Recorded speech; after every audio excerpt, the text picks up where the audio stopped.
Hello, everyone. My guest today is Rich Mokulu. His passion for inventing and tinkering was ignited at an early age when he attached some wires to a battery and a light bulb and lit up his childhood bedroom for the first time.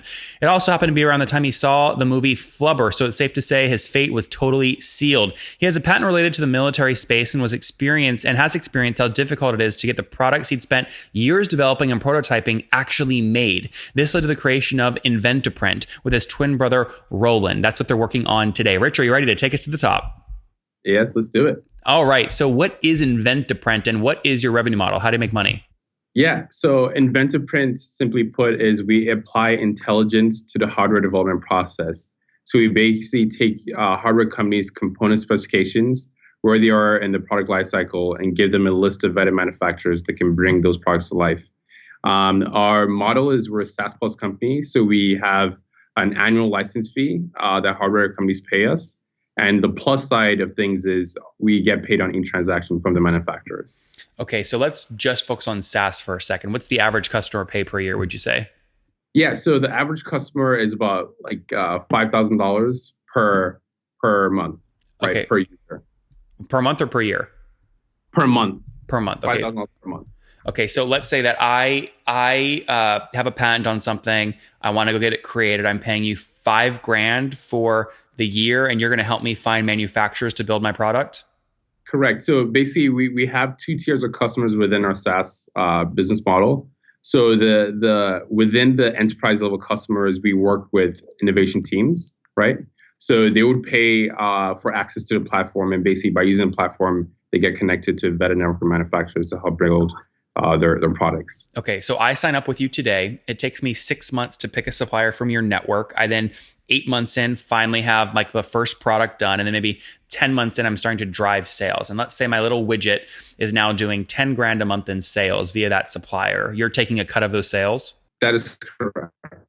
Okay, and how do you? What percent are we talking? So it's roughly around 10%, but it's volume based. Okay, so if I'm doing $1 million in sales, you'll take less than 10%.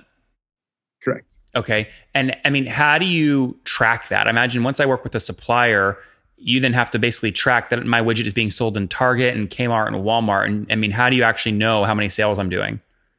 So for us, it's not necessarily focusing on the sales piece of it. It's focusing on the friction side of things, right? Adding value and reducing that friction of how do you actually build a product better, and how do you go to market quicker with less money from a working capital perspective. So that's what we really focus on. The added benefit is, people tend to have more cost competitive products. People tend to have more better, well thought out ideas going to market. So this extra sales is just an added piece of it. But our core focus on what we actually target is how do you apply intelligence to that hardware development process. And that's your $5,000 kind of per month fee. Correct. Okay, correct. So sorry, I don't understand then how to think about the plus part of your SaaS plus model. You're taking 10% of what sales? Of the transactions. What transactions, think about though? It's, right, the transaction of the hardware company with the manufacturers. So think about it in this way, right? So you have a hardware company. Let's say you're the hardware company. Yep. You are trying to build a new innovative product that goes to space. Nathan's widget. Nathan's space widget. Nathan's correct. Space widgets.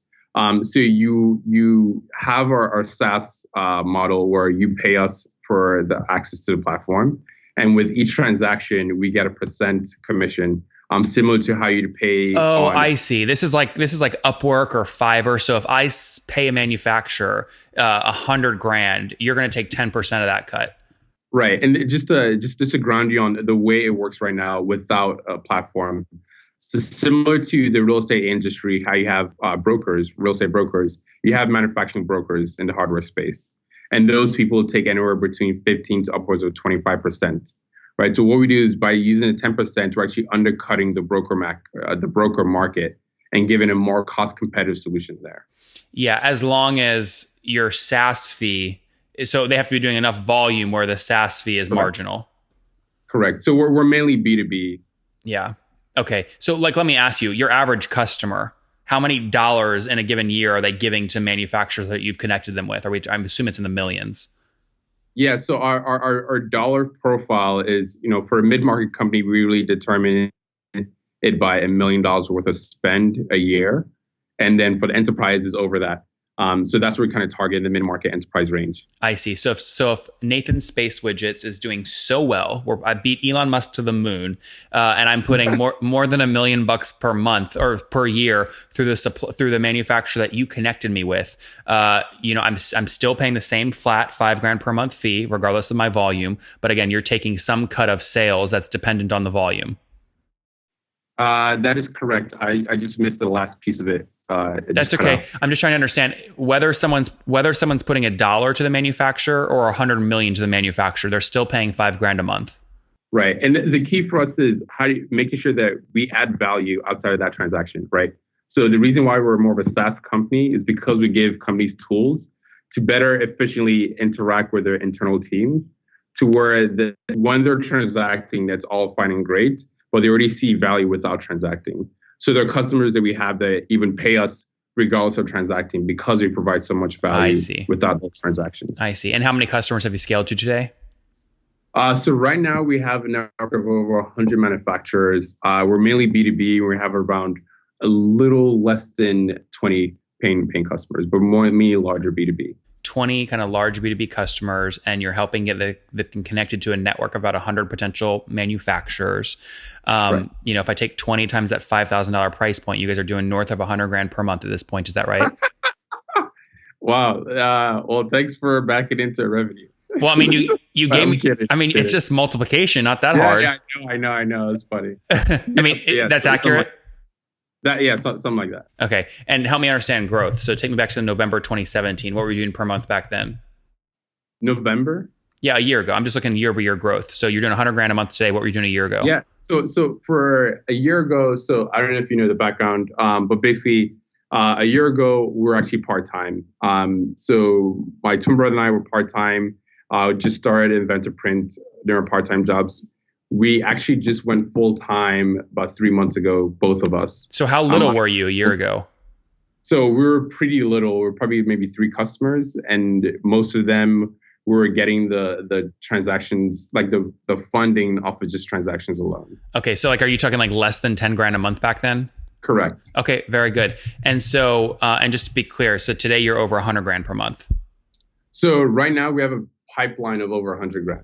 Okay, right. What are you actually doing though per month? Because it's less than $5,000 a month. Then if you have 20 customers, and you said 20 customers, $5,000. So we're actually doing over $5,000 a month. Like our revenues for projected. Okay, yeah, I don't want to talk about projected. I want to talk about what you've actually accomplished. Today, the monthly recurring revenue you're doing is about how much? So it's roughly $5,000 right now. Okay, so you're doing $5,000 per month across the entire company? No, for the transactions for each customer. Yeah, that's what I'm asking. So total revenue per month right now is about what? So if you were to multiply again, $5,000 per month by 20. That's what I did. It's $100,000 per month. And you said no, it's around there. So I'm trying to ask you, what is So the no was about, we also get off of transactions as well.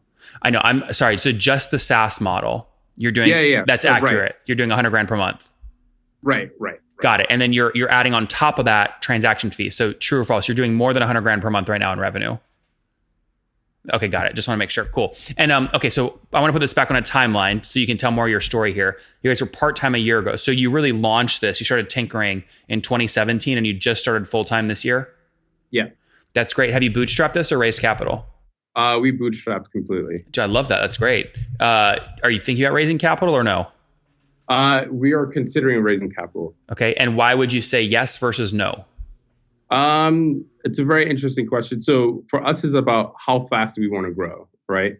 The beauty of us is because we're a SaaS plus business model, we tend to monetize really quickly, right? So in terms of, do we want to raise money, is about how quickly do you want to grow? And just to be clear, sorry, you said you're bootstrapped, but you've gone through Techstars, so which means you raised capital. Right. So that 120 grand. Okay, got it. So you've raised 120 grand, but nothing else. Correct. Okay, got it. So 120 grand in the company. That's what's funded the growth up to this point. 0 to 100 grand per month in revenue, by the way, is not easy. So congratulations on doing that fast. Talk to me about churn. What's your churn look like today? No churn, actually. Probably that might change in the future, but right now because we're very selective in who we work with, we make sure that we can provide value to the people that we're onboarding. Mm-hmm. That's great. So with no kind of revenue churn, that must mean your net revenue retention kind of month over month is above 100% because you're probably driving expansion revenue or the transaction fees. Is that accurate? Right. How far above 100%? Above just the SaaS. How far above 100%? So I'm not willing or comfortable with giving more numbers than that. Like we try to keep private things private. Okay, that's fine. I'm not going to push you on things you don't want to disclose, but you disclosed 20 customers and $5,000 ARPU. So I'm only using information you gave me. Yeah. No, absolutely. And just to be clear, you just said you have no churn, which means net revenue retention has to be higher than 100%. Correct. Okay, cool. Yeah. I'm just in terms of I'm just saying, like, in terms of specifics, I'm not comfortable with going into specifics around numbers. But I'm glad to talk about generalities. Sure. I don't have a general podcast. I like to be very specific, right? Because a lot of people can throw out general stuff. And by the way, I think you have a compelling story. So I want to make sure I feature that story how it should be featured. So net revenue retention, north of 100% at this point. You haven't churned any customers. Does that mean you're too cheap? I think right now, that's a really great question. I think for us, the things we're struggling with internally in terms of pricing is, are we leaving money on the table in terms of value, right? Are we capturing all the value that there is to capture? Right now, the customers that use us, the reason why there's no churn, because we actually represent, our case studies show, roughly averaging 75% in cost reductions. So clients are saving a ton of money using us. Just one because they're used to paying brokers 20, 25%? Right. Not even just on the broker's fees. So when we talk about why our approach to things and really talking about intelligence, is we look at your design intent, or manufacturers in our network look at design intent, and they offer feedback. So a case study is a nanotechnology company came to us. It had a $50,000 injection molded part design. And as part of the bidding process, manufacturers in our network not only offer a price, but they also offer feedback on your design intent, right? So in this case, it said, hey, $50,000 is going to take over 3 months to build. We can actually do this exact same geometry in sheet metal, and we can deliver this in less than 2 weeks, and it's going to cost less than $2,000, right? So our ethos as a company is really not about being the quote unquote Uber of manufacturing. It's really about how do you empower companies to make smart decisions with their working capital, right? So you're making smart decisions where you're not spending that $50,000, you're spending less than $2,000, right? And you're not waiting 3 months, you're having things done in less than 2 weeks, right? So if that client was to go to anyone else, they would gladly take the $50,000. They may even upcharge them to $70,000 to get their GMV higher, right? But it really doesn't serve that customer. Totally understand. Cost savings makes a lot of sense here. We're running out of time. Fill out the team for me. How many team members today? So 4 team members right now. 4? Yep. Including you and your brother? Yeah. So we have one full-time software engineer, and we just onboarded one last week. And where's everybody based? So we're all based around the Northeast, between New York and Connecticut right now. Okay, very good. So kind of remote Northeast area. And then last question here on customer acquisition. When you look at like fully weighted CAC, is it too early to look at that? Do you not really, you have a good sense of what that is yet or no? So yeah, I think because we were growing mainly from word of mouth, I'll say it's still too early. Mm-hmm. Yeah. Well, I mean, obviously, if you're doing sales, you'd include your salary and stuff in that. But yeah, it's definitely a very small kind of cohort size. But again, healthy growth in a short amount of time. Congrats on that. Let's wrap up here, Rich, with the famous 5. Number 1, what's your favorite business book? Oh gosh, The Lean Startup by Eric Ries. Number 2, is there a CEO you're following or studying? Jeff Bezos. Number 3, what's your favorite online tool for building your business? Favorite online tool for building business? HubSpot. Number 4, how many hours of sleep do you get every night? Sleep is a luxury. But I would say on average, I try to shoot for at least 5. Okay, good. And what's your situation? Married, single, kiddos? Just got engaged actually a few weeks ago. Congrats. That's exciting. No kids? No kids. All right. And how old are you? 29. Okay. Last question, Rich. What do you wish your 20-year-old self knew? More patience. Embrace the suck. Guys, there you have it. Embrace the suck, or as Ben Horowitz said in his book, Hard Thing About Hard Things, if you're going to eat shit, don't nibble. There you have it. There you have it from Rich, founded the company back in 2017, Inventaprint. Again, helping folks like me, right, or anyone that has an idea they want to get manufactured, helps them save money. They charge a fee, call it $5,000 per month to 20 of these producers right now. They then pair them up with one of their 100 manufacturing partners they've worked with and take about 10% of the total kind of fees that go through that platform. They've scaled to about $100,000 per month in revenue fairly quickly on just $120,000 in funding from Techstars. Too early to talk about churn and CAC and things like that, but they got a team of 4 people up in the Northeast as they look to scale. Rich, thanks for taking us to the top. Thank you.